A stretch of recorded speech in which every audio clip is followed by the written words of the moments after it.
All right, ladies and gentlemen, welcome to the big anniversary Cathode Ray Podcast 50th episode. Here we are with my friend Steve Nutter.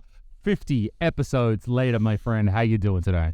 That's just crazy. 50 episodes. And we were like, didn't even plan any amazing special thing after all that for this. And that's okay. But it's fitting that it should be just be you and I. Yeah. Going for our thing. 50 episodes. It's so awesome to think how much thank you very much, everyone, for listening. I'm really so over. Every time someone tells me something really obscure from the podcast, they've clearly listened an hour and a half deep into some random episode, and I have the respect to thank all of our listeners very much. Thank you very much for being interested in our bullshit. Exactly. Well, like you said, it's really awesome too when you put so much in and you're like, how many people actually care? And you think, well, for every one person that actually sits there and takes the time to write out something, there's at least 10 others that probably would, but are probably like us, too lazy to actually get on the keyboard and type it in. So thank you to every comment, because it does really motivate us to keep, It's good. It's good to hear about your experiences. We know, it's hard to often give the CRT repair advice over a comment. Geez, there's a problem with my flyback. I don't know. It's a CRT. It's hard to diagnose remotely, but we try and do our best what we can to give you some advice, steer in the right direction, whatever that might be. So thanks a lot. Yeah. Yeah, and that's a portion of something that is going to be really better as we do more of the live streams this year, which we've already done a couple, but we'll do some more, So that's a really great opportunity, because like you said, it's very difficult. Sometimes, here's an example. On Twitter recently, I was chatting with somebody who had picked up one of the 5-inch PVMs, those. Oh, yeah, the really small ones. Yep. Right. And he got it and it was having issues. And, I think I talked to him a little bit in DMs about actually recapping it, and he did that. He got the power supply to work, because there's only in that one, there's only a couple power supply caps. So it's really, it's only like 4 caps. So he got it running. And then he couldn't get any image on the screen, but he said he had volume, and showed some pictures of the monitor and asked out there to everybody what they thought was the problem. And you're like, wow, without looking at it and something like that, it could be 1,000 things. And everybody chimes in something that it could be, and they're all reasonable responses. But at the end of the day, Andy King had the right response, because he was like, well, I know this might sound dumb, but did you try pushing the correct button combinations on the monitor? And of course that was the issue, right? He had it perfectly set up. It's just he didn't have, on those particular small ones, there's a sync button in the rear, and it has to be it won't show. That's a funny little thing. It just won't show an image at all unless you have it synced correctly, and that little switch does internal and external sync. And there's no on-screen display in those models. No, all the 8s and the 9s don't have that either. And that does make it really hard to, when you've got a console or a device and you're like, I don't know what's coming out of this, I don't know what to do with this. I still always get confused. Which, is it in or is it out? Which one is in and out? And I've got to hook something else up first to be like, yes, okay, TV works, good. Now I'm going to unplug that, plug in new device. Because if I've got new device and those in and out buttons, I'm confused. I'll never know.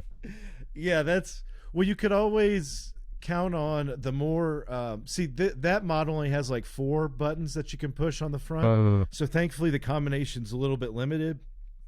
But then you get into some the 8-inch ones, and I think they have upwards of 8 to 10 button combos. So then it's almost like playing password. Yes. And if you're like a normie who walks into one of these and tries to sell it on eBay, you're probably, that's why you can usually get deals on those, because they don't know how to push the right combo to get anything to display. I think that's what happened with that last 9-inch. I made a video about it a million years ago where I bought a 9-inch for $50. And I said, hey, do you mind if I bring something to test it with? Brought the mister, set it up.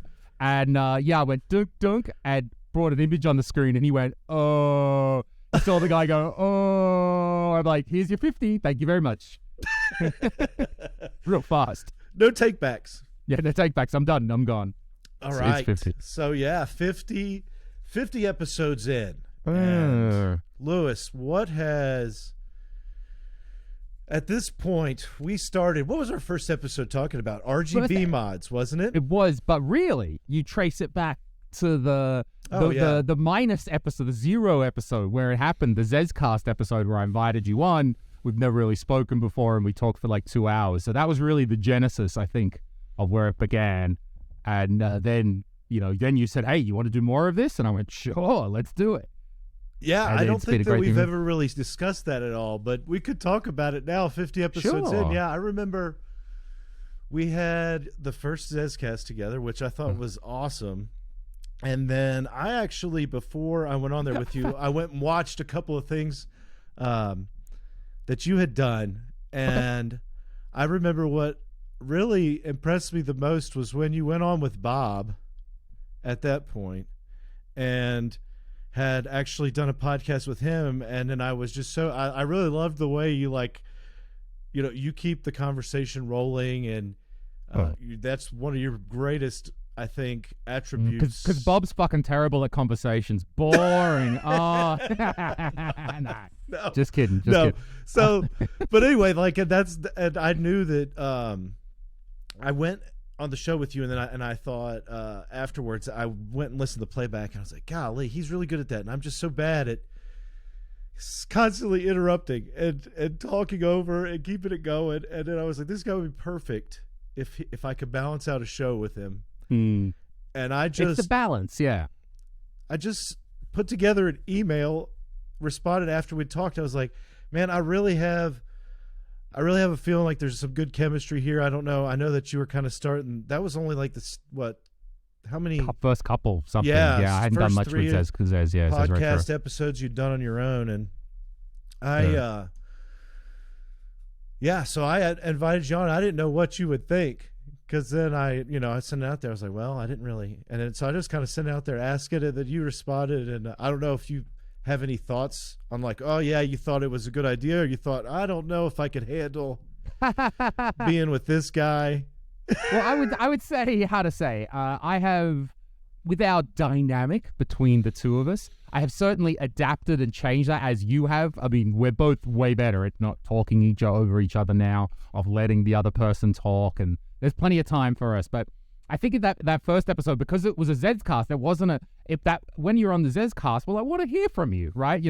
That's why I've got you on, not just to hear me, but goddamn, you know how to talk, dude. So on the first episode, we got the stories. We heard all the stories from Steve, and look, that's good. And now we sort of gently know how to nudge each other in the right directions, that when the story is getting off track or something like that. Like that, it's that balance of knowing, I don't want to interrupt, but when should I add in my bit? And I think we have both learned that. And look, I mean, unashamedly, this is, first of all, I wanted to do this, and I'm helping you with guiding you, a bit of help guiding the conversation. And first of all, and I want to do that because you have such great experience. You've got such experience in what you're doing, great knowledge about CRTs, and your subscriber count is much larger than mine. So this is always, this is a good wagon. This is a good cart to hitch my wagon to, as they say back in the day. So I understood a good opportunity when it came knocking, and thankfully it's been fruitful and fun for both of us.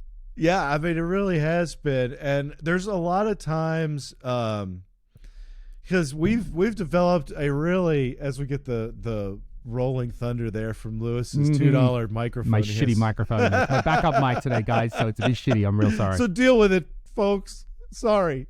Anyway, so the dynamic is there, but there's a lot of times, Lewis and I have become pretty good friends over all this, I would say. And then there are many things behind the scenes where we will rely on each other's advice, and it's really been more of just not only the experience of making the show and doing that, but also just getting to know Lewis and work with him, and then behind the scenes talk with him on things and advice on projects and other things in life even. And it's just, I mean, it's all been good since then, I think. I think so too. I've really enjoyed to get to know you, and like how to say, to break it down for a moment. I always say that, how to say, I'm thinking for a moment. How to break it down. It's not easy as two middle-aged men to make friends, right?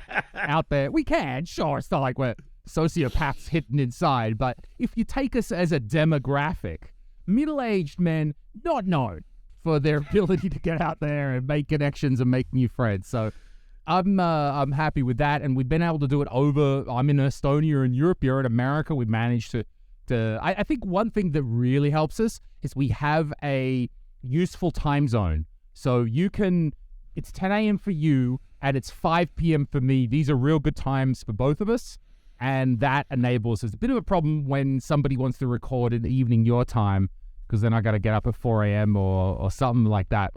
But I think that is just that thing. It's real comfortable for us to do it at these times. And yeah, man, I've enjoyed talking with you. We've been through, it's been 18 months? More. Is it 2 years or 18 months? No, I was thinking it would probably be, it's been about, what is it? I think we were like at 10 episodes around Christmas. Mm-hmm. I remember doing that Christmas special. And that was, last Christmas, not this Christmas. So yeah, we're probably about 16 or a year and a half, I want to say, probably maybe a little longer. We should make, rather than the celebration for 50, we can make the celebration for 52, because that's a year's worth of weekly episodes. There's many milestones coming up. But yeah, Steve, I've really appreciated to know you, to get know your advice just as a friend as well. I've had some pretty hard times in the last year and a half. I was involved in that very terrible car accident about 18 months ago, and that really shook me around and left me in all sorts of very difficult and strange places. And really, your support through that, having you really gave me a lot of support. It was good to be able to just talk with you in those days when I was just not even living on planet Earth. It was a really difficult time. I obviously won't get into the details, but suffice to say, it was a very, very hard thing. And to have Steve here and just be able to do this podcast, and it was something completely different, something not related to my life here. And I would say that having that and knowing that I need to step up and pull my shit together to actually do an episode with you was actually a very good thing. And I really like that as well. So thank you for helping me through those times, mate. Yeah, well, that's what like I said, we're friends. That's what friends do. We're trying to get through things. There's been plenty of times, obviously, that either one of us, I can think of plenty of moments too over the last 18 months where I've had something going on, just talking to you, and especially the regularity of trying to keep this show going and remain consistent to it, to the audience and everybody.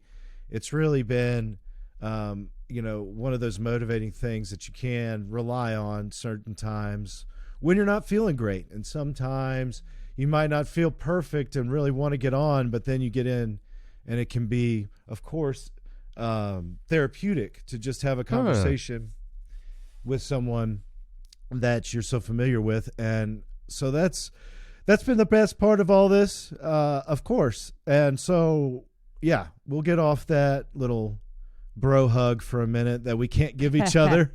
But I'll segue into something. This week I had a coffee with this dude who I hadn't met before, and this dude lives here in Estonia, and he's not a YouTuber. He creates content for YouTube. He's Japanese, but Brazilian, but Swiss. He's a very international dude. He looks Japanese, looks kind of Asian-ish when you meet him. But speaks English, no problems. And he said, "Hey, Lewis, can we have a coffee? Can you help me with my videos?" I'm like, "Oh, okay. Can you help me with presentation? Can you watch some of my videos and give me some feedback?" And I looked at his English channel. It was like 50,000 subs. Yeah. And I went, "Oh, okay, fair enough. It's legit. That's absolutely legit. Cool, man."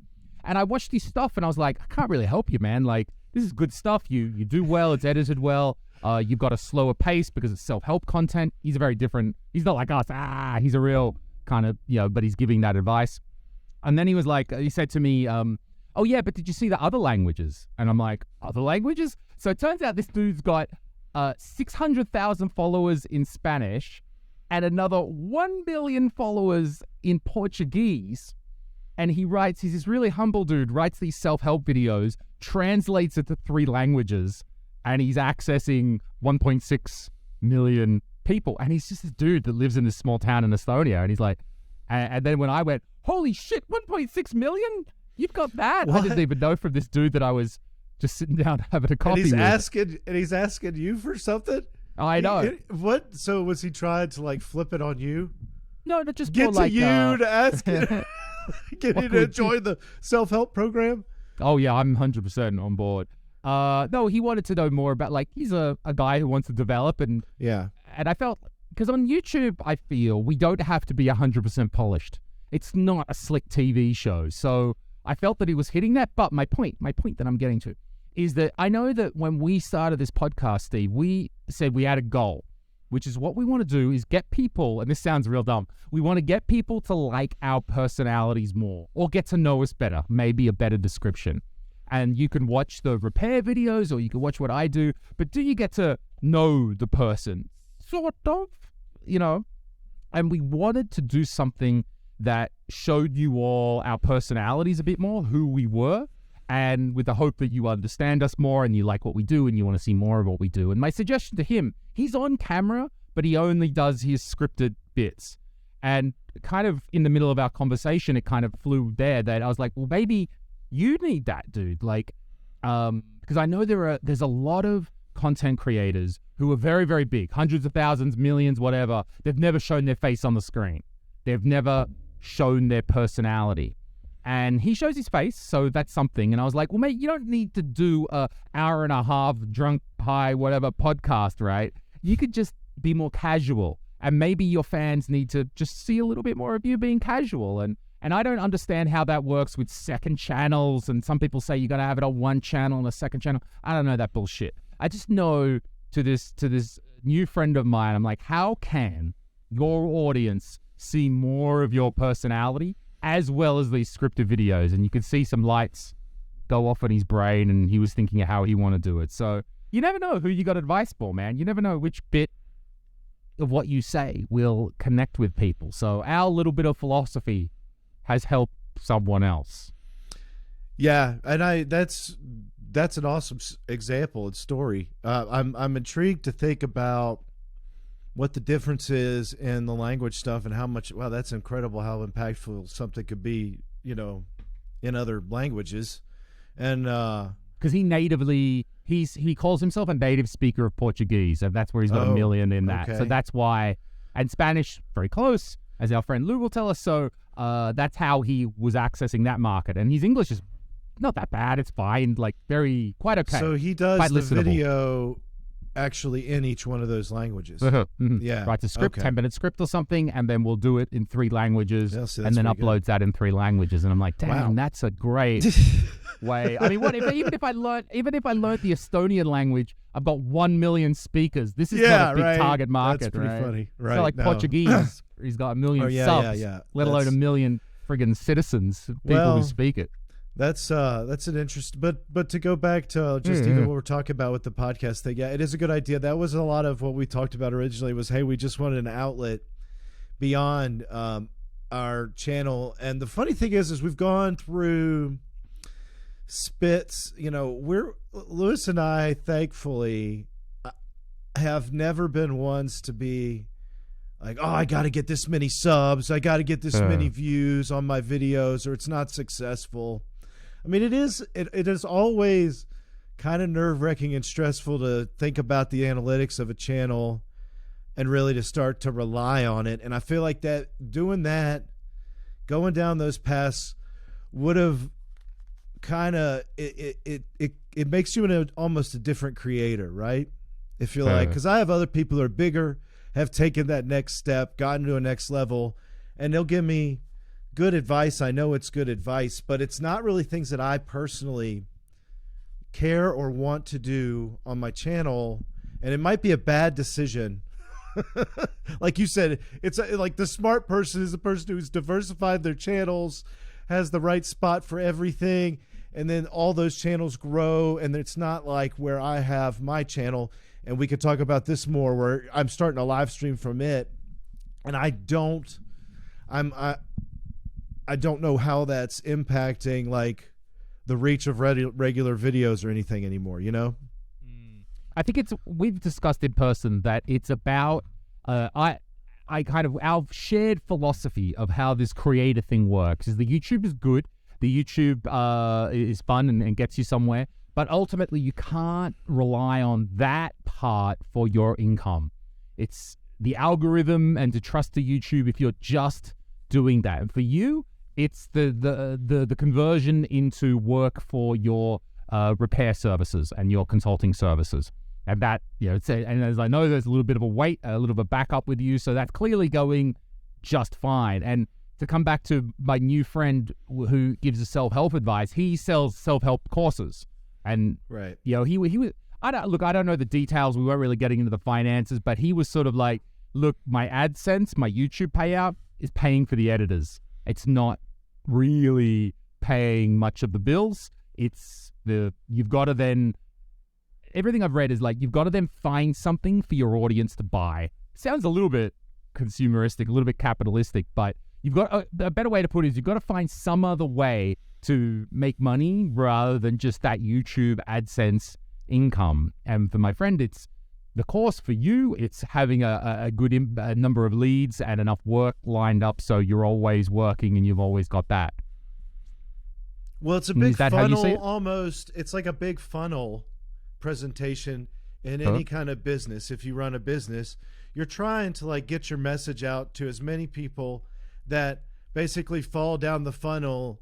And it's like you're segmenting almost your viewers into people that are like, people that are somewhat interested in what you're doing or walking past you or like scrolling past your channel and watch a video and think, wow, that's an interesting thing. CRTs, I remember those. To the people that are way into that, and you find them and they're going to be better suited down there where they end up binge watching a lot of your stuff or something. And then come in and join Patreon and be a part of that, or the other people who actually find it and actually need work and consulting and do that. So it is, it's like, it's YouTube. I always thought of it as like this. It was like a great marketing opportunity because I've been in other businesses where you have to pay a lot of money, wasteful money for marketing. Always felt like to me, to get yourself out there. And this way, this is my marketing almost. Like we're on here and we're talking about this show. We're not really like, I know you can look at it and say it's kind of like sounds fishy and car salesman-y, like, but we are in some ways presenting ourselves in hopes that people do follow our work and consider falling down into the lower funnels on there and wanting to be more involved with things. I think so too. What do you do when your job and your means of income is also the thing you love? Is also the thing you love talking about, and we just want to talk about CRTs and do that sort of stuff. And it so happens that is also your business model. So, just to say, I'm always talking about business. Well, you're talking about what you love. You just happen to make the thing you love your business, which can be up and down. Well, yeah, not absolutely. Always a recommended strategy. No, but if you go look at a lot of the people who are, I'll give like Roger a lot of credit, 8-Bit Esquire. He's doing something that's actually relative to his job, so he can connect that, his career. So, and then I think of other channels that have nothing to do with gaming. It might be like the best channels about the topic of law and like stories of the law are lawyers who just happen to make a YouTube channel, and this is and they're doing the same thing where they may have a law firm. And a lot of their business comes from people just talking. I've seen it everywhere. I've seen it with every little segment of the business. You have people doing that. And a lot of these people, that's how they do make a living, is the front end of the business. And it's more of a marketing. It'd be hilarious if Roger got more lawyer work because of his YouTube. Yeah, it's like, well, we had a few law firms lined up for this particular case that we know you guys are going to make a ton of money on. But really the selling factor was your presentation on the Neo Geo. That really moved the president, and now congratulations. We'd like to congratulate the 8-Bit Esquire law firm. He's going solo. For getting the next billion-dollar insurance payout. I wanted to ask you, Steve, on that sort of close to this topic, when I was talking to my self-help friend the other day, he was speaking because we were talking about how you pick up new viewers or new subscribers or followers. And because his work is really broad, I mean, he just gives good life advice and good things, very, very broad. So his net is almost anybody. I haven't got into that yet, but almost anybody. And so he was like, well, you've got to catch somebody in the first 10, 15, 20 seconds. And that sounds like reasonable advice, but it's something I've never thought of when making one of our videos or my videos or whatever. And I think it's also because we work in a super niche. Wow, you want to talk about niche? Really, gaming is, well, maybe not niche these days, but we got the niche of the niche over here. I'm over here going, TVs. They're like, what flat? I'm like, the box TVs. The box. Super. You've got a fucking podcast about that? I'm called the Cathode Ray Podcast. Yeah, I do. And the niche of the niche, I haven't been so worried about, like, it's maybe a little bit arrogant, but I almost feel like if you're into this topic, then the content is self-evident. And yes, absolutely, I should tighten it up, shouldn't waffle, should get to the point quickly, all those things. But I've never consciously thought, I got to grab them in the first 20 seconds. How do you feel about that idea? I mean, obviously, I have no idea. I go around and do the goofiest, like, if anybody who's been with this channel for a long time, I just try to think of, like, damn, how can I make it not just monotony and boring? So I always just go through these spurts of trying different things. And when you're on YouTube, it's like you try something new and it doesn't really change anything, right? You're like, oh, I'm going to do all this new. It's like, I mean, I'm not trying to say anything. It's like this new stuff I put into these last couple of videos with the skits. People still watch it, but there's very little like, oh, that was, I mean, there's like 2 or 3 comments. Oh, that was funny. Sure. And you're like, well, okay, but was it really worth it? Should I just skip all that work and go straight into the point? So I'm trying to make it, but at the same time, that's what I'm saying. Like, if somebody comes past the channel, looks at this crazy looking thumbnail, clicks on it, and then there's this goofy ass skit by a half backwards terrible actor playing with himself, then that could be terrible conversion. Do you want to keep doing those skits though? So you've just spoken of the value. But at the same time, it's hard. And we can kind of talk about this with the kind of content schedule I've been going at lately.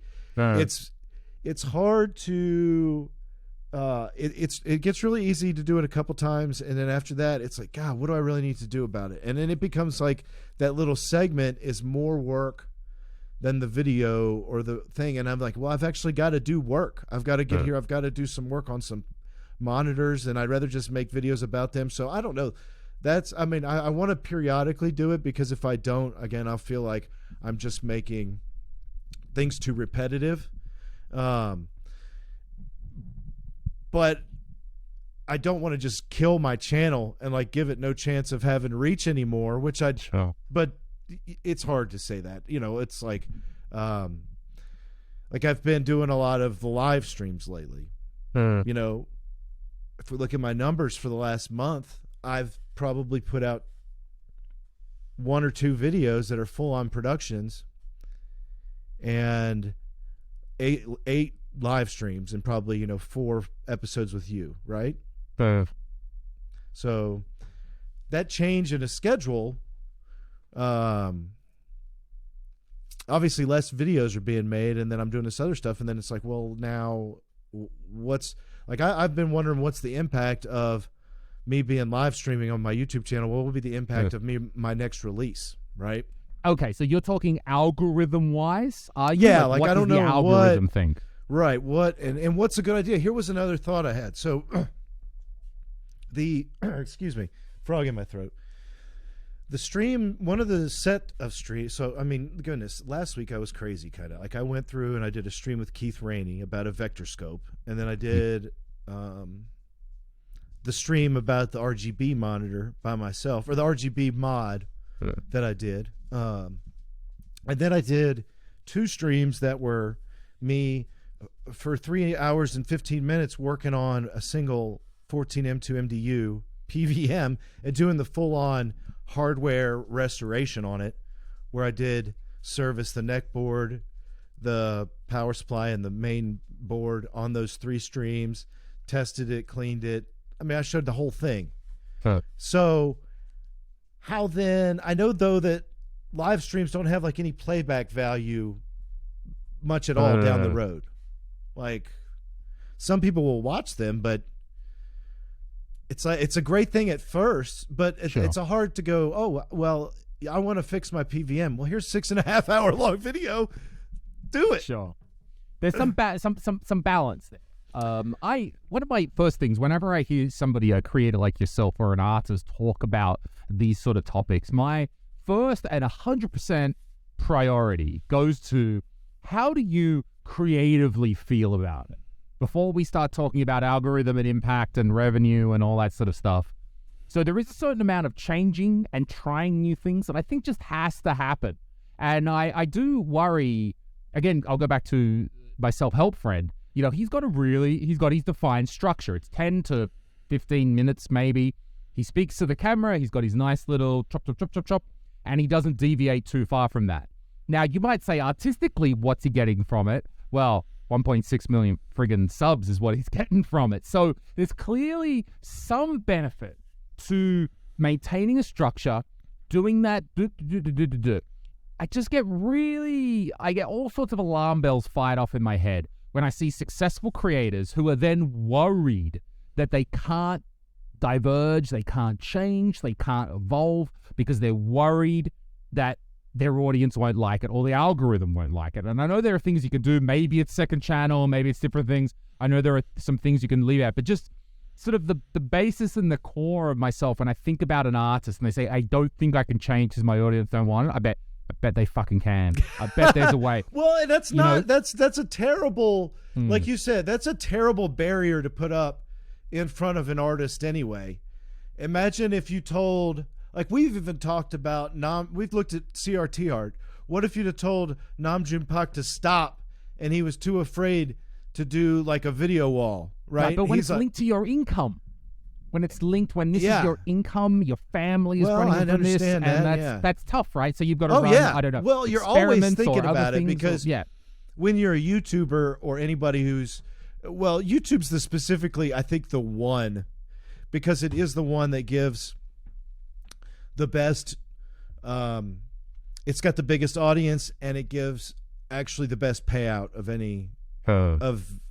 any creation websites. So there's always that kind of carrot there that you do know that when things happen, I mean, there's like weird stuff like my health video that I spent no time editing, no time making, and it gets like 200,000 views. And literally I put it out there for like the people that were concerned about me, and I was like, look, I have to change things for a little bit. I have to take a break. I was concerned about like the people in the audience, and literally we were talking about this. It was up to the first week. It was like 10,000 views, and then it kind of flatlined for a second. And then it started getting these crazy amount of views by just like these back channel, all kinds of nuts stuff. And I said, I'm tired of this. I'm putting the advertisements back on it. I was like, I don't care. This is driving me nuts. I was getting all kinds of flooded with comments. I was getting crazy amounts of views, views.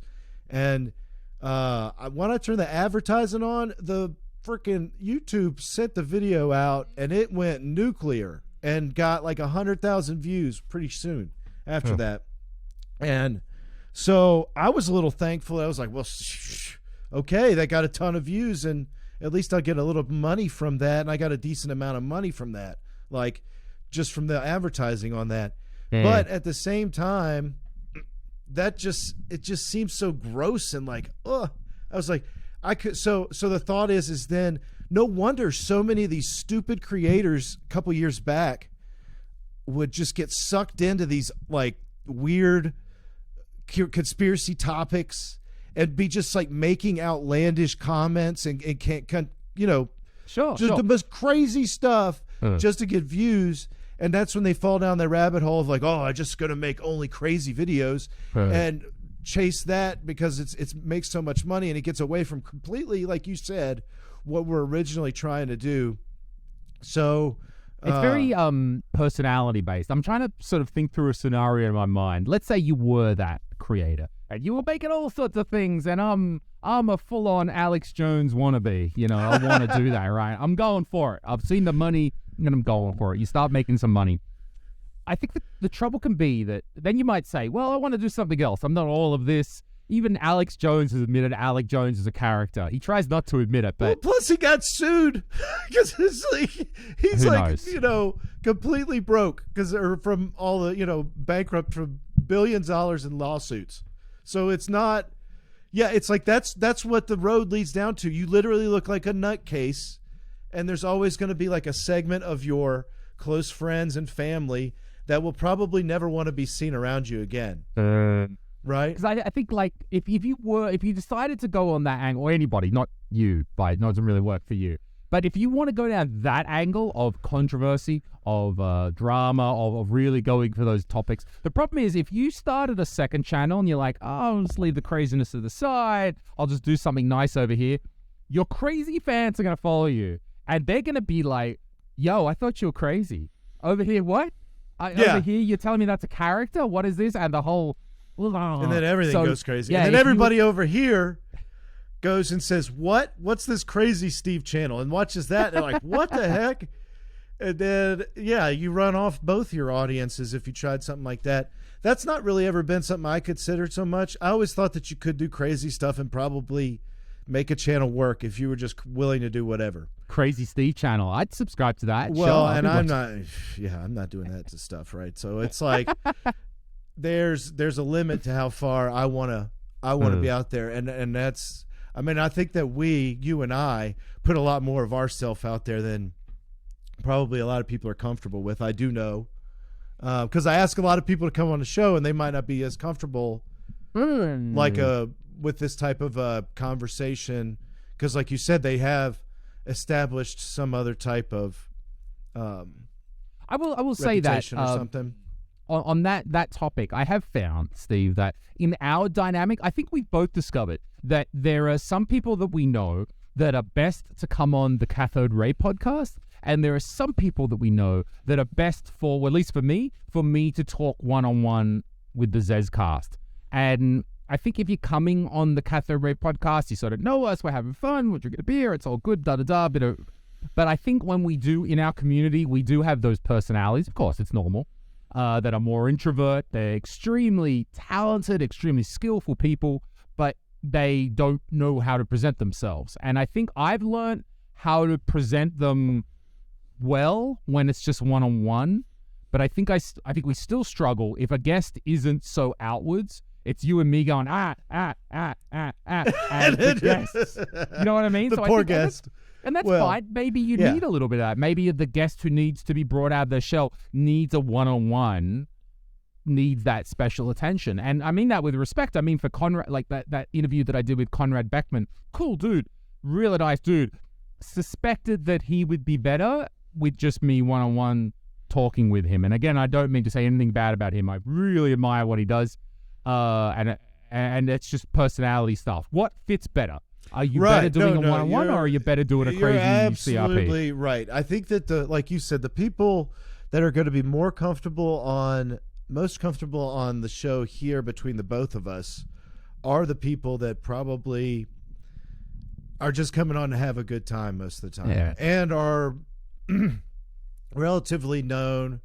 They do have probably a product or something to talk about, but it's like the best ones that we've done, and I can even think of some really good ones that we've done that I think would have been better one-on-one with you. Yep. Like an example of one would have been probably the Pico interview. Yeah. Where it's not as, but we're trying, and it's perfectly fine. But then we get into other ones where I think a lot of the interviews we've done this year, we've done a lot better about that. And that's why you've seen both this one and other, just your solo podcasts on coming out this year. It's because we're trying to do a better job of identifying that. There are some people that we'll bring on, and he's already agreed to it, so we'll just, like Ryan, example for Castlemania Games. Castlemania, great. I'm sure he'll be just in the he's conversation. He's going to be, because Ryan and I have talked at conventions and on the phone for hours. Like so the level of us knowing each other is really up there. So it's not unusual. Or stuff like even the Shank interview. I thought that was really good. That would have been something to both of us. Absolutely. Even I know that we felt we had some questions about with John, but that's probably one of our best episodes together, and I really don't think that we left too much of a gap in there. No, I don't think so. John, although John's, I do think just a little bit. We were both there going, it's John Lindemann. Oh my God, it's John Lindemann on that podcast. A little bit, just a little bit. Yeah, it was all good. Don't get me wrong. Yeah, I mean, it's cool. Like I actually like that. That's been a really awesome thing too. That's kind of come out of this show, is it has given us the chance to meet so many great people and have just even a couple-hour conversation. I mean, another example of something we did really early on that was a really good one was Dan Mons. That was great. That was all three of us. And I'm just going back and just racking my brain. He's a good Aussie bloke, Dan Mons from Brisbane, so he's all right. But there's and there's a lot of people that we've still remained to have on. There's a couple of there's a couple of episodes I think we could have done better on, but it's hard, like you say, it's hard to pinpoint how to make that better, how to change that. But I think it's just the fact of doing it and putting it out there. Everything's here. It's just here for consumption and enjoyment for the most part. Actually, speaking of the talk that I did with Conrad Beckman about the N64 hacking. So in the middle of our conversation, I'll say this now because we're 40 minutes in, so it doesn't sound like I'm name dropping. But in the middle of the conversation, this amazing N64 hardware hacker, it comes out that he only has a PAL N64. He's been making the HDMI, he's been making the Pico cart, and he's only got the PAL unit. And I was like, bro, I got a whole ton of Japanese ones right here. So just yesterday, I finally got around to it, went over to my local post office just over the road and posted. It's not very far from Estonia to Sweden, where he lives down in the south in Malmö there. So I sent him a Japanese N64. It's pretty beaten up, but who cares? That doesn't matter. So now he will have an NTSC model to also test his HDMI mods, and of course I think the cart would be totally fine, but I think it was more around the HDMI mods. So very happy for that. It's better, yeah. I didn't realize just PAL. That's funny.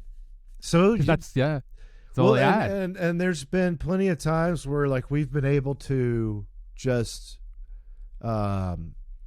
talk about some really interesting things that were cutting edge almost, and I think something it's just I guess the idea would be like, wow, reminiscent now at just the idea that it's gotten to 50, but I feel like we could probably stick with it and then just sit there at 100 and look back at the next 50 and be even more blown away. Hopefully we'll have a few more people listening, but like we said, Lewis and I, we've never made this about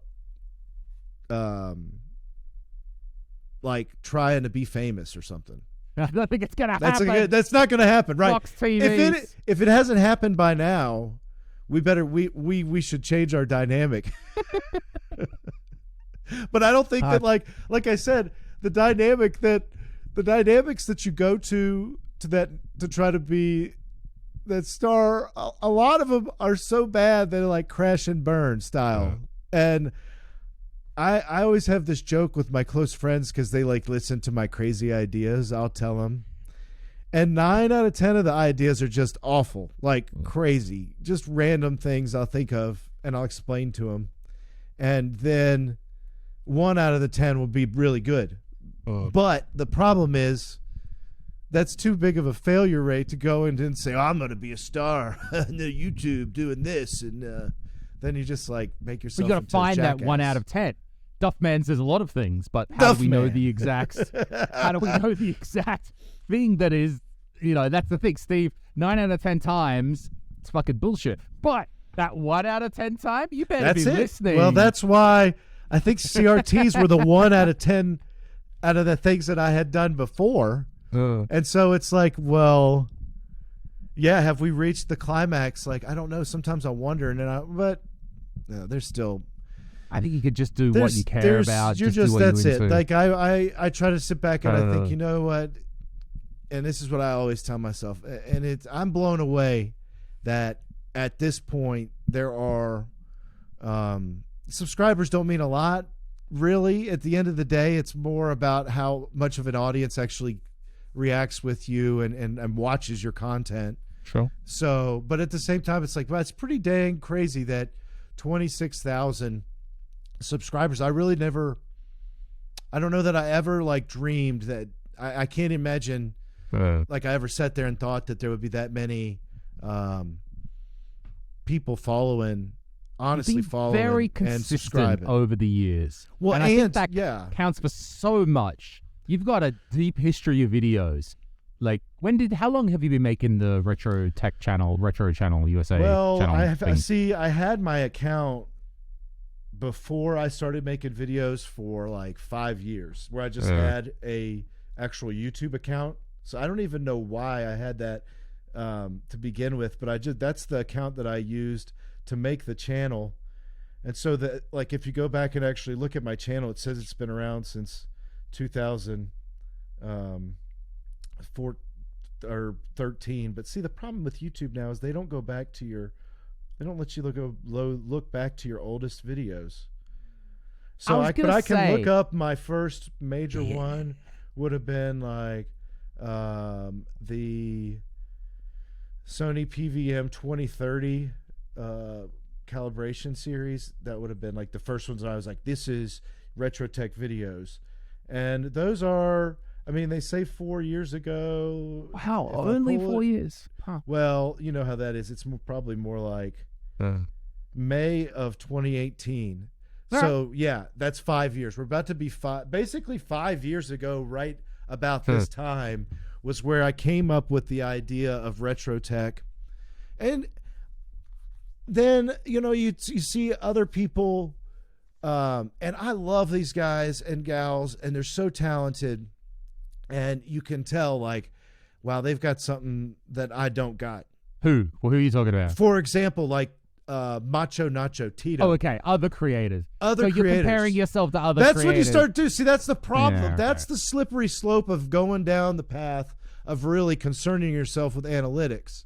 Then you're going into how am I doing versus these other peers. You might pick a couple other channels to compare yourself with. And that's kind of a dangerous thing. But at the same time, I know what it's like being a creator, for example. And I met Tito pretty early on. He didn't have a couple thousand subscribers. And he made, back then, just fantastic content. Like, his editing skills are just and lighting are some of the best in the retro scene. And since then, his channel has, like, blown up. Like, I wasn't even paying much attention to it. And when I saw him back last summer, he was getting the 100,000 award. Like, he got a notice. Well, he was at the convention with us. So I was like, whoa, really? So it's awesome to see that somebody who's really, really good at stuff still can jump in and make an immediate impact. But you compare yourself to him, though. Well, no. I wasn't saying that. I was just saying that, like, you're watching people that, like, start channels around the same time, right, as yourself, because you try to then put it on a timeline, like, well, would there ever be a time when the Retro Tech channel will be as big as the EEV blog in your, like, dreamland head, right? And you're like, I could go make a video about any kind of old tech and anybody will watch, and I'll have this entire community, right? So it's like, well, nowadays you have to be really differentiated. No, I don't normally think about that, but I'm saying that sometimes you could sit there and, like, daydream yourself into those categories. I would never, like I say, I think it's too dangerous and it's not healthy. I don't like to compare. I never liked that when I was in like sales jobs that they would. I always hated the idea of like the company was so double tongues, double tongue because because on one end they're telling you no, never compare yourself to the other salesman in the office, and at the same time they're like, here's the bonus structure. This top payment only goes to the top salesman in the office, kind of thing. And you're like, well, what the freaking crap are you trying to tell me? Not to compare myself to this guy at the same time. And so it's very it can make you like not, like I said, I mentioned Tito specifically because I like him. Friends with him, I consider him to be a friend, and that like I appreciated his stuff. And to me, the level like of ability he has, it would have been disappointing to me to not see him kind of succeed, right? Sure. It's good to see that. So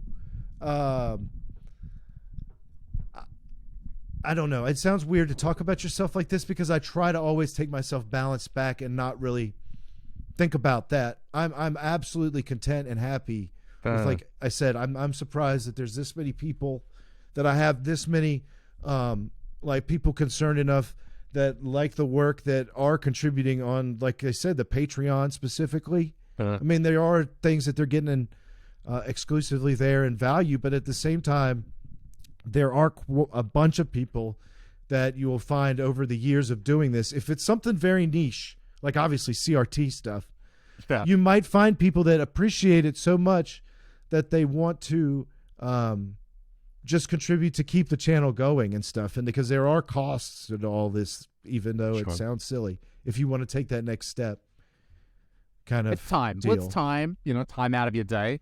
And you could be repairing monitors and charging client billable hours, or you could be making a video. So there's a cost right there. Oh yeah, that's absolutely true. But also, yeah. So, but it's not just like we were saying, not just about numbers, money, anything really. I mean, you and I work on things that are more of like things we're just following and like, and we laugh. I think one of the things we could talk about, that's something that I had an idea of that I kind of didn't have time to mess with anymore. That was our blog. Right, the blog, which I still, I mean, it's a good idea. Yeah. Which is just to put, if you need a place to put technical information, it's there. But I know now it's just basically, here's the next video, here's the next video. But that's fine. It's good. Just do it now. Just put it in place. It doesn't matter. It doesn't have to be. If you ever need a place now and you're like, I've just got the new cap list and I need to put it there so I can share it with everybody, it's there. And yeah, absolutely. Well, that, and I mean, I think you just like build things and then you see, and it might be something we come back to because like you said, it's there. It's there. But it's just interesting.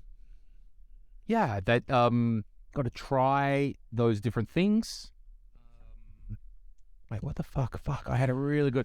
that's why I'm always looking down, because I'm always writing notes, because as soon as some idea comes into my brain, and then it's gone out the back again. I know that problem. But I think the what we're doing here is... you could still consider it training for something else. I was surprised this week. So now, again, this is something, again, that I would only say when we're like 50 minutes into a podcast and the true fans are here listening. So one thing that I'm going to be doing around my local country and areas soon is I'm going to be working on leadership courses. So this sounds a bit odd, and I don't know if people recognize me for this. So because of the group, the comedy group, the creative group that I've run for the past 10 to 13 years, I've studied a lot of leadership, how to lead people, how to develop them, how to make that work. And from that, I've become quite passionate about good leadership. And what I've done is I studied some leadership. I studied how it works. I'm like, oh shit, there are some rules. There are some fundamentals. That's really cool. I can learn that. And then what I did is I applied that to stupid comedians, and it worked. And that was the most surprising thing, that when I took, and originally I've learned from some military guys, and I learned from military books and different stuff like that. And then I applied those techniques to crazy stand-up comedians, and they worked. And I was like, this is a very interesting thing. So for me, what I'm going to be doing is I'm talking with a local company who are a leadership consulting company, and they're a company based in Estonia, and they're all ex-military guys who have created a leadership consultancy company. And they teach these ideas and they teach businesses. And I approached them. I met them at a conference I was at a couple of weeks ago. I was the host. They were speaking, and I really liked it. I understood what they were doing, and we had a really good talk. And now I've been chatting with them offline, and they seem like a group of dudes that I want to work with. They are giving leadership consulting work. They give training courses. They go into companies and help them with that. And I want to do more of that. I really like that. And for me, that is how I'm going to monetize my life, I guess. Like, I don't need to monetize this channel. I want to get a better career, which is to be more of a consultant. So I am doing one talk actually this Friday. No, wait. Yes, this Friday. Today's Tuesday. So this Friday, I'm giving an hour-long seminar for a company which is called Leadership Lessons from Comedy Estonia, which is my company, Comedy Estonia. And because the idea is that I haven't been a famous comedian in my country for a number of years now. There are my other guys, my comedians that I work with, my guys are way more famous than me. But I was like really popular like 5 years ago to 10 years ago. Now, 5 to 10 years ago, all those people that were in shitty bars, drinking beers, hitting on girls or whatever, hitting on guys in bars, they have all grown up and they now work in companies who need this help. And so I've sort of created this structure in this course around, well, the crazy comedy guys that we were. You've been to the shows back in the day. So let me actually tell you about the leadership fundamentals that I used behind the scenes to help grow this group. And you don't usually think of words like command and commander and leadership when it comes to crazy stand-up comedians. But those ideas worked when I studied them. So, yeah, I'm giving one talk this Friday. I want to work more with this local company. It's something I feel very passionate about. When I was talking with the boss of this company, the consultancy company that I want to work with, he was like, wait, I see from your room you've got a curtain and you've got a light and all this. You already know how to present yourself. And I'm like, yeah, I do. Yes. I'm okay with that part. But you weren't going to like tell them about the show. Oh, no, that bit's all right. I mean, I'll tell them all of that. Because it's a very interesting scenario. 500 hours of me online. Yeah, if you want to. Because this company that I want to point out that I'm not signed with them yet, but I really like these guys and I want to work with them. They're all ex-Estonian military guys. And that, for me, in my heart, that is the way to learn leadership. So I would be the first non-military trainer that they would take on board. And that's and it is a complete opposite, military to comedy. And that's the angle. That's actually the angle that we're trying to work off. That, hey, you know me, I was the comedian back in the day. We did all crazy stuff, but actually that. Wow. And now let me show you the fundamentals of what I do. So I'm really hoping that comes together. I want to work with this team of dudes. I really like what they do. I'm doing one little course this week, as I said. So the next 2 days, I'm going to spend my time working on that course. I went to the company. I asked the company, hey, what are you interested in? What do you want to know? And we had a conversation over an hour, and the situation came out with the company that about a couple of years ago, they had an emergency, some difficulties. They had a change in management. And when they had a change in management, then when the new management came in, they had to do micromanaging at first to solve the emergency. And even though we think micromanaging is like, oh, that's not a good thing, sometimes you need it. When it's an emergency, when it's the wartime, as these guys would say, you've got to get in the weeds, you've got to do it. But the key is that when things get a bit better and a bit better, you need to back off and back off and back off to get back to, hey, do your thing. I'm not going to micromanage you, because micromanaging in the long term isn't good. So we've got this company that had a change of management. They had to do some micromanaging. Employees got used to that shit, got used to the management telling them, do this right now, do this. But now things have calmed down. Now things are a little bit better. And they're like, look, we don't want this micromanagement shit anymore. We want to have people who take responsibility. We want them to lead their own things. And don't get me wrong, I can't fix this in 1 hour, but it gave me, that kicked off some keywords in my brain. The solutions to these things, commander's intent, and decentralized command are the terms that would be used for this. Meaning, if you're the boss, I'm going to tell you, go do that thing. Here are the goals. I don't give a shit how you do it. Here are the goals that you need to achieve, and here are some boundaries, some limitations that you have. Go do it. And if you have a problem, come back to me. But if you have no problems, go forward and make your best judgments. And that's the techniques that we're trying to get into these people. So the way that, rather than just coming in and giving them that and telling them that and pretending like I know shit, what I've done is come up with stories from my time leading comedians that demonstrate those ideas, and then I'm just going to tell them stories, because it's actually supposed to be a little bit entertaining, this talk as well. It's not like a full-on seminar. So some of the stories about over the years about when I've had problems with the comedians or problems with our group, and then how I've sat back and solved those problems. And it has mostly revolved around responsibility.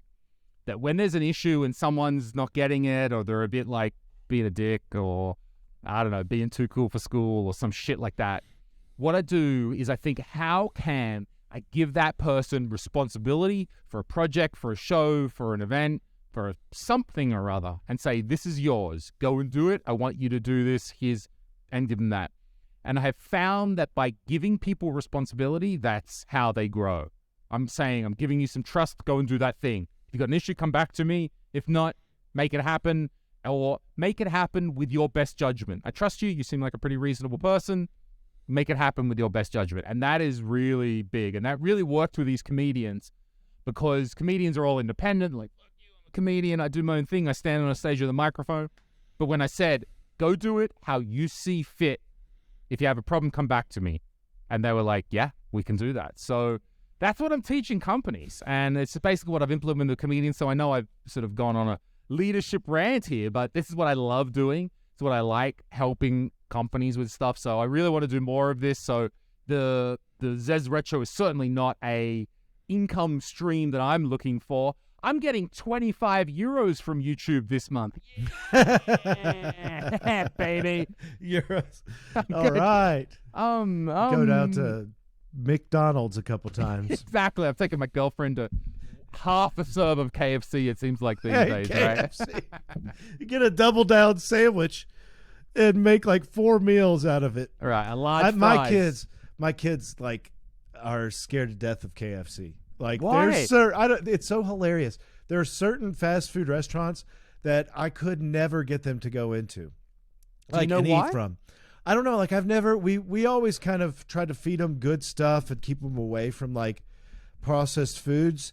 And since then, they kind of are like foodies, where they're like, I'm not eating that stuff. I'm not eating anything off that menu. Wow. And it's like all fast food restaurants.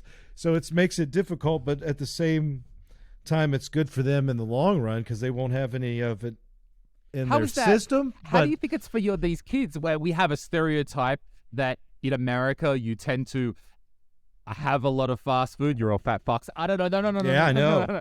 You have that. How does that go when they're like with their friends who just want to eat a hamburger and they're like, no, I don't want to. It's healthy. I don't want to do that. Yeah, well, I don't know. Like, it's like my son. He's pretty thin, and he will still.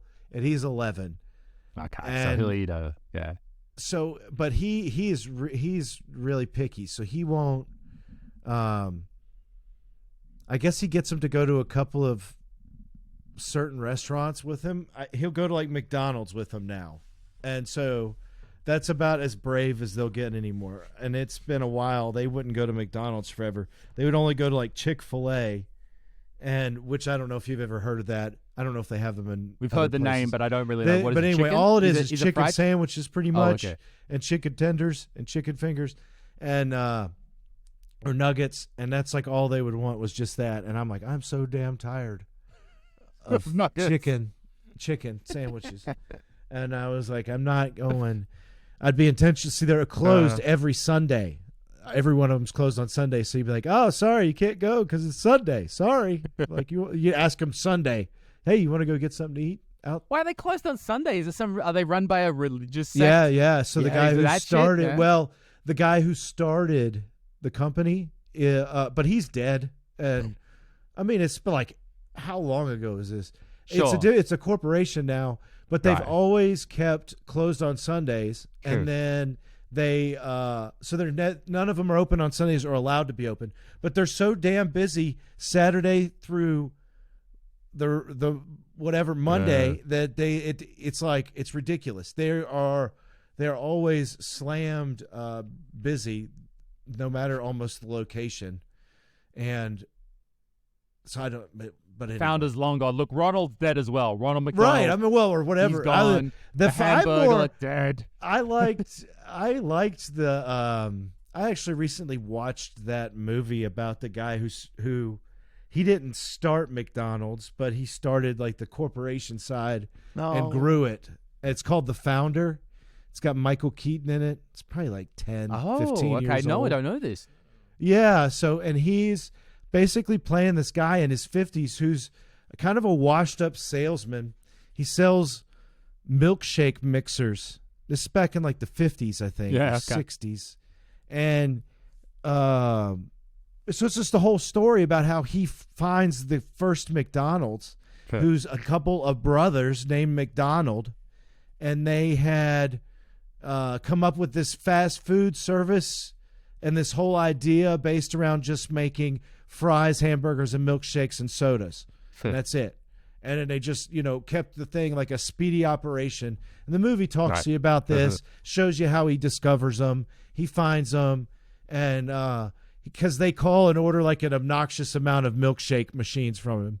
And he's like, I don't know what the hell they're doing, but I need to go out there and see it. Because they ordered like 10 milkshake machines, and he can't ever sell. It shows him struggling to sell one of these damn. He's carrying them around, and they got like 10 nozzles on them. It's almost like a joke, like carrying around a CRT and trying to sell everybody CRTs. You get one person that orders like 20, and you're like, well, I got to go see why they ordered 20. It must be a mistake. So he goes, finds the restaurant, and sees it, and it's like completely different than any of the other fast food places at the time. Back then, it was all drive-up, car hop things like, roller skates come out. Roller skates, yes. Talk on the intercom. Right. Yeah. That was going on, but a lot of it was shit. Like, it was poor food. It would take like a half an hour to get your food. So it was like really ineffective. People were there. They would stay too long, just hang out, not really make these businesses a lot of money. So he saw the difference between the two businesses and then decided to basically sell the guys on the idea who owned the McDonald's to franchise it. Take this out, franchise it. But by the end of it, he gets into it with the brothers who started it, and this guy who Michael Keaton plays, and it's all true, he like undercuts them and basically starts the company. He changes route and makes it all about real estate, like, because he could never make money. He would always be like breaking even, starting new McDonald's franchises in other places. Like, his cut was just barely enough to keep him floating. And he finally had the idea that the only power he would have to make money is if he went ahead, bought the land that the McDonald's was going to be built on, that he was selling a franchise for. And he's like, well, then I get the lease and I own the real estate. And he set up a company buying up all the real estate under all the McDonald's that he was setting up. And he forced the brothers out and bought them out for like $1 million a piece. Okay. And then set up a McDonald's next to their original McDonald's and made it go out of business. Oh my God! And the funny thing was, the guy in the end of the movie, you could show this. His name's like Ray Kroc. It's Ray Kroc. Yeah, sure. Yeah. He said the most important thing they had was the name. He says the name McDonald's, and I started to think about it. Damn, that's smart. The name McDonald's could be anything in America, and it's like, he used to say, like, if your name was McDonald in school, you were never getting your ass kicked. Like, in America, if your last name was McDonald, it just sounded so good. It's like, nobody's going to kick your ass. You're going to be the cool kid. Like, I never thought about it till he was explaining it like that. He said that was the most important thing, was buying the name. Nothing was more American than the name McDonald's. I've got this. I want to just share on the topic of McDonald's and expansion. I have a book here that was published in 1997, and it's the autobiography of the dude who brought McDonald's to Russia. It's not the autobiography, but his story of how he brought McDonald's. And sorry, when I say Russia, I mean the Soviet Union. That when it was still the Soviet Union, and this dude had all these relations, and it was a closed off, communistic state. The story kind of goes that they got Pepsi in some years earlier because I want to say one of them, not Khrushchev, maybe, I don't know, one of the Soviet leaders after Khrushchev took one trip to America, found all sorts of cool shit. Maybe it was Khrushchev. First of all, he loved the idea of a supermarket. Never been to a supermarket before where you walk around and you take the stuff off the shelf yourself, put it into a basket, and then pay at the end. They did not have that in the Soviet Union. So Khrushchev has seen that in America and gone, holy shit, this is amazing. Secondly, he had Pepsi and went, oh my God, this is the greatest thing I've ever tasted. However, Khrushchev is a good communist and he is committed to the cause, and he cannot be importing capitalistic American Pepsi into the USSR. So they do some back channel shit because America wants to be cool with them. Pepsi wants to be cool with them. So in the bottling facility in Austria, in the Pepsi bottling facility that was in Austria making Pepsi for Austria and much of Europe, that is where they first made Crystal Pepsi. The Pepsi that's white, right? That isn't soda. The clear one. And so they came up because Khrushchev from the Soviet Union said, I want this, but I cannot import Pepsi. Pepsi made Crystal Pepsi. They made it for Khrushchev, bottled it, put some different label, mineral water or some shit on it, and sent it to sent crates of this shit to the Soviet Union so Khrushchev could drink it. And that's where Crystal Pepsi comes from. And because he loved the Pepsi and he had this relationship with the Pepsi Corporation, they had the monopoly on all of cola sales in the Soviet Union. So sometime after that, I think it was around the mid-70s, a little bit of a thaw going on, and they're like, we can get some Western goods in. And so Pepsi starts, I think it was Pepsi created a bottling plant in the Soviet Union so they could use the local stuff, but they would not give them the recipe. The deal said that the Soviet Union will import the syrup and we will not tell you the recipe, and then you just combine it there. So the Soviet Union was full of Pepsi all across, and this was like a big thing to have, and there was no Coca-Cola. That was the thing, because in the Soviet Union, you make a deal with the communists, it's a deal. That's it. There's no competition. There's no competition. There's no fucking Coke in there whatsoever. So Pepsi have their run of, and there is a million YouTube videos out there that talk about the time that Pepsi had the third largest navy in the world. So what happens is the Soviet Union has an addiction to Pepsi. They love this shit by the 80s, right? They love it. And so they're shipping in Pepsi, but then you've got to pay for that Pepsi. The Soviet Union still has to pay for it. And the ruble, the currency of the Soviet Union, could not be exchanged outside of the Soviet Union. So the Soviet Union has no way to pay for Pepsi, right? Because I can't give you rubles because it's not accepted. This is the Cold War. This isn't good. So they have to find other ways to fund their Pepsi addiction. Now, the first way they did it is through Stolenicha vodka. So they made Stolenicha vodka really popular in the US. And it was like true Ruski, straight from the Soviet Union, straight from Siberia. And it became hugely popular in America in, I want to say, the 70s and then into the 80s, whenever it came in. And because it was the real authentic vodka. And that's how they paid for their Pepsi, by exporting Stolenicha. Now, then what comes in the 80s is we've got a lot of Cold War shit going on. It's up and down, and all of a sudden Russia is very bad. With the Soviet Union is very bad now, all of a sudden. And we can't be seen to be having the Soviet Union stuff. So the imports of Stolenicha go down. So the Soviet Union doesn't have a way to bring the money in. So that's why they needed the Pepsi. So that is when the Communist Party said, we don't have any more Stolenicha to trade you for Pepsi, but we got these old boats. We got these old Soviet fucking boats, Navy ships. We've got like even 1 or 2 submarines. As I understand, they couldn't go submarine anymore, but they could float, right? And the Soviet Union says, we can't sell these old boats because we're the Soviet Union and we're like on embargoes and stuff. We'll trade you the boats for more Pepsi. So Pepsi goes, okay. and takes all these ex-Soviet submarines, boats. Now, I don't want to say, and so the idea is they would take the boats and then they would sell that to some Indian company for scrap or somebody else, and that's how they would get their money out, right? So we don't want, again, I don't want to say like all of a sudden Pepsi had an army or a navy. Certainly not. They had a bunch of boats. They were barely seaworthy. We're taking these boats to Georgia, straight to the heart of Coca-Cola territory, and we're going to bomb the bastards like it's Pearl Harbor all over again. We're going to cover off the coast and bomb Atlanta. We're going to cover that red and straight baby blue Pepsi. Right.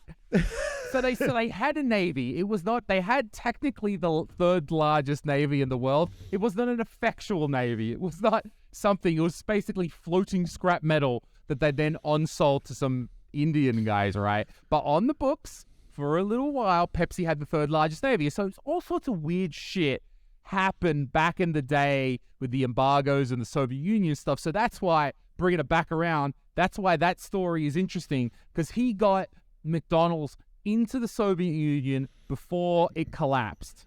And I remember seeing like documentaries of them opening that McDonald's because it was nuts, right?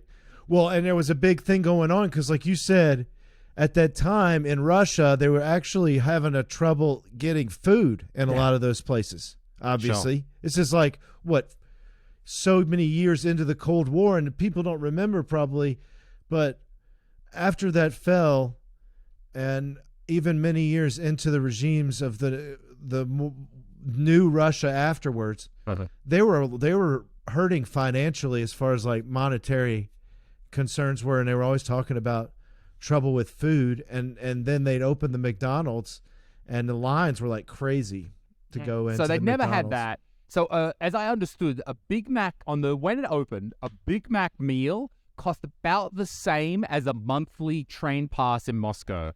So whatever your monthly travel pass was, that was what a Big Mac meal. But still, lines around the corner because they wanted to deal with this. So if anything, working in the Soviet Union was an advantage for McDonald's, because when the boss is okay with you, you can do everything. So what they did is McDonald's is they set up a whole, logistics chain of the ingredients all came from the Soviet Union. And they set up, because they're McDonald's, they're vertically integrated. So McDonald's was running the farm, was running the dairy, was running all the things all the things they needed to support themselves. Because the Soviet Union was so fucked at making anything and so bad at making any product that McDonald's had to vertically do everything from farm to shitty plastic tray themselves. And that worked really well, because when the Communist Party was like, yeah, this is cool, do what you need to do. The problem is when the Soviet Union fell and it became Russia, then you've got countries breaking off. There's Russia, Belarus all of a sudden is a country, as we know very well. All of a sudden, Ukraine is a country. All of a sudden, these places are countries. Now, all of a sudden, the Berlin Wall and Soviet Union falls. McDonald's is now sourcing its cheese from the Ukraine, its beef from Belarus, and there's countries and borders. It fucked McDonald's for a little while when that happened. Now, clearly they came back, and I want to say, because we know McDonald's is associated with Coke, not Pepsi. Yeah. Once the Soviet Union fell, it took about, I want to go on a limb and say something like 6 to 8 years, and then Coke took over. Pepsi had a friggin' monopoly over 150 million people. It took Coke 8 years to take that down and to be the dominant one. I know a lot about this subject. I'm sorry, I rant on about This is Lewis's history of the Soviet Union podcast. The Soviet Union Coke Wars. I mean, yes. You have to think, though, that there was some crazy guy who maybe had a little bit too much whiskey, maybe had few many shares of stock in PepsiCo. He got those military boats, and he was daydreaming about taking them to Atlanta and attacking Coca-Cola headquarters. I don't think it would have happened, but I definitely think the dream would have been there in one of those guys' heads. Because why not? Your competition. It's the business world. That's what they always say. It's about killing your competition. So you're going to make the Navy. There was some guy that was like, I just made an incredible deal. I traded $80,000 worth of syrup for 3 naval boats. And you're like, what? It's like coming into the conference meeting. What's going on in the new USSR market, Tom? Well, let me show you what currency we're exchanging in this month. Yeah. Right? Because it's never been the ruble. Hey, can anyone around here run a Navy boat? Anyone around here know how to sail a boat? Yeah, apparently a lot of them had to be towed. Like, this is not a Navy. Most of them were being towed. I want to put that out there. Where does that? Oh my goodness! And then even if you think about it, companies wanting to get into that market, but at the same time, the hurdles. And, it was a huge risk. It was. I mean, if you were crazy. Pepsi and they had some sort of cultural thing, Pepsi, okay, very cultural part of pop culture. And then if you could ingratiate yourself to the upper echelons, then yeah, things were good. If Khrushchev loved Pepsi, so things are great for those guys. But anybody else, no. And that's why that book is very interesting. The story of how they got McDonald's. I mean, it literally took them 15 years of negotiations, personal connections, some guy flying to Moscow and getting patted down, and every FSB and KGB officer following him around, and all sorts of crazy stories. But they eventually got this thing open, and then Gorbachev went on to be in a Pizza Hut ad. Mikhail Gorbachev was in a Pizza Hut ad, which was the height of like end of Cold War, good times. We're all friends again. When Mikhail Gorbachev was in the the Pizza Hut ad. Shit's nuts. Let's keep going down the funny stories and avenue on this. So if you're PepsiCo at the point where, I mean, I'm sure that this whole time that you've been selling Pepsi, you have some kind of liaison with the United States government that is like talking to you about what's going on. Mm-hmm. I wonder if it ever became a time where it was like, look, they can't pay us with anything. And they're like, yeah, well, they're telling you they're going to sell you the boats, so you just have to take the boats. If like the government guys were like, I don't care, you have to take the boats. We are about to end this Cold War, and we need you to keep sending Pepsi in there to keep these guys from going crazy. And if you cut off the Pepsi now, this whole thing's going to go nuts, and we're going to go back into 50 years of people living in bunkers if you cut the Pepsi off now. Right now, we're going to take these 48 boats off the river, and we're going to get them, and we're going to help you dispose of them, and we're going to subsidize the cost of the syrup. Yeah, that's got to be something like that. Like I can't believe there's not some Hollywood story about, like some script written somewhere about the Coke. Must be. Well, we just got the something. Tetris movie, so maybe now we're going to get the. And then like another classic the Air story Jordan of movie, all these nostalgic things from the 80s. But I think more than that though, the Tetris. I haven't seen the Tetris movie. I haven't either. I gotta watch it because it is that story of somebody going into the Soviet Union and like the guy who invented it, this poor scientist at some university, and then all of a sudden because the Soviets say we own it, like there's no private ownership there. So as soon as these Americans start showing up, going, we want the rights to this video game, and they're like, "Что? Like what? Like." And no, we own the Communist Party fucking owns the Tetris baby, and then who owns it and who's handing out rights? As I understand, that's the plot of the movie and the story. So there's a bunch of crazy things. Pepsi, Tetris. Yeah, I've got my story about the so that's so good. Well, I think that's a fun way, maybe. We'll wrap it up. We've been going for a while for now. This one. Yeah. So thank you again. Wow, this is 50 episodes. Just me. we barely even got to the topics because we were just catching up. Oh, yeah, they Just really talking, skip the topics. We always come up with topics, and then it's like, the topics never end up being talked about very much. Yeah, whenever we come up with topics, we never talk about them. But whenever we don't have topics, it's always like a shitty episode. So gotta have topics. Just to ignore them. Just keeps our brain fresh, probably. Right? Cool, man. So, all right, Steve, what do you got in the next couple of days? What's next up on Steve's plate? That's a good idea. So what's going on is, thankfully, the U.S. government gave me a couple extra days to get my taxes done. Okay. So I have till next Tuesday to finally file those. Is this a problem for you? No, it's just like, since I'm an independent guy, I never like sit down and do it till like the last minute. Sure, it's just like, whatever. I just always wait till the 11th hour to do that. But I did the stream last week on the 14M2 MDU. I've got another 14M2U that came in this weekend, survived shipping, thankfully. And yours or a customer's? No, this one's mine. I bought it off eBay. Uh-huh. So I've got this one and the other one. So I probably am thinking about doing another stream. That's an entire topic we were going to talk about that I forgot we didn't. I'd like to stream maybe doing that one just to compare it and contrast it with that other one. People could see it. But we can save some of that stuff for the next episode. We got the next that's episode. That's what I'm gonna be working on. Okay, you've got that. I think for me, the next couple of days, I'm going to be working on that leadership talk that I'm doing on Friday. So I want to make.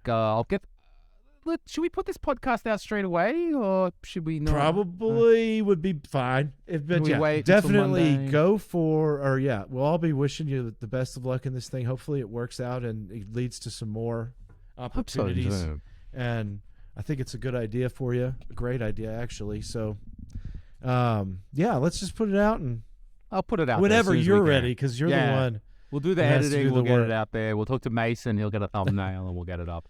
All right, everybody. Thank you very much for watching. We love yous. We love yous. Write to us on the Twitter. Tell us that. Steve, thank you very much. 50 episodes, my friend. 50 more. Many, many more. Many more. Thank you, Lewis. Okay. See you, everybody. Bye-bye.